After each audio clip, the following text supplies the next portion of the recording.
Lumapit ang isang waitress sa counter at sinabi, "Sir, pabill po ng isang plato ng plain rice." Mabilis na gumawa ng bill ang may-ari ng restaurant, $2.50 lang. Dinala ng waitress ang bill sa isang babaeng tahimik na nakaupo sa sulok. "Ma'am, eto na po ang bill ninyo," magalang niyang sabi.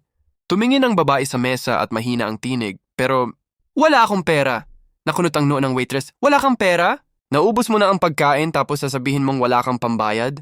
Nanginginig ang boses ng babae, "Pasensya na po. 2 araw na akong hindi kumakain. Sobrang gutom lang po ako. Sana mapatawad niyo ako." Naginit ang ulo ng waitress at bumalik sa counter. "Sir!" Kinain niya lahat tapos ngayon sasabihin niyang wala siyang pambayad. "Ano to, charity center?" Hindi makapaniwala ang may-ari. Nasaan siya? Itinuro ng waitress ang babae. "Ayun po sir, yung babaeng yon." Tumingin ang may-ari at mahinahong nagsabi, "Ah, siya pala. Pero sir," kiit ng waitress, "sinabi ko nang hindi siya pwedeng umalis hanggat hindi niya nililinis ang sahig at hindi naghuhugas ng plato." Umiling ang may-ari. "Huwag mo na siyang pigilan. Hayaan mo siyang umalis," nagulat ang waitress. "Pero sir, niloko niya tayo. Paano natin siya basta-basta palalayain?" Ngumiti ng marahan ang may-ari.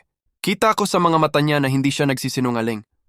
Kung gusto niya talaga tayong lokohin, siguradong mas mahal na pagkain ang o-orderin niya.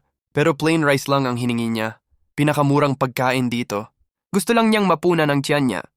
Dagdag pa niya, "Hindi lahat ng paghihirap nasasabi ng tao. Minsan kailangan nating unawain kahit hindi nila sabihin. Ang kabaitan ay mas mahalaga kaysa pera. Hindi lahat ng nagugutom humihingi. Minsan, ang tunay na kabaitan ay yung tumutulong kahit walang kapalit at marunong umunawa kahit walang paliwanag.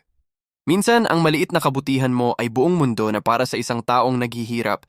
Kaibigan, kung nagustuhan mo ang ating tampok, mag-iwan ng komento sa ibaba at huwag kalimutang mag-like, share. Salamat sa panonood.